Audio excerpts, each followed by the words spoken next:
এই যে বাতিটা যেটা আছে এই ফ্যানের হুবহু সিস্টেমে এটাকে বানানো হয়েছে। খুবই চমৎকার। এটাকে দেখা ছাত্র নুরানি বিভাগের ছাত্র আদিয়াত মাহফুজ খুব সুন্দর একটা জিনিস বানাইছে। এদিকে সুইচ, এদিকে এটা স্লাইড করে, এটা যেমন স্লাইড করে এটা দেখছে, দেখে এটা বানায় ফেলাইছে যে আমি একটা বানাই। তো এরপরে এটাকে একটা ব্যাটারি দিছে, আবার এদিকে চার্জার পোর্ট আছে। এটা হচ্ছে মোবাইলের চার্জারে ইনপুট করে দিলে এটা চার্জ হয়। খুব সুন্দর মাশাআল্লাহ। এটা বানাইছো যে কে? এদিকে আসো। আদিয়াত মাহফুজ,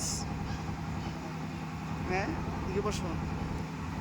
তুমি বানাইছো এটা না? মাশাআল্লাহ মাশাআল্লাহ। তুমি কি এটা দেখে বানাইছো এটা? হ্যাঁ এটা দেখে মনে পড়ছে তোমার যে আমি একটা বানাই এরকম লড়বে? হ্যাঁ, আচ্ছা আচ্ছা। এটা কি হুজুরে গিফট করছো না? হুজুরে গিফট করছো, এখানে দরকারে এদিকে দিবে, শুইলে এদিকে দিবে। হ্যাঁ, মাশাআল্লাহ মাশাআল্লাহ, ঠিক আছে।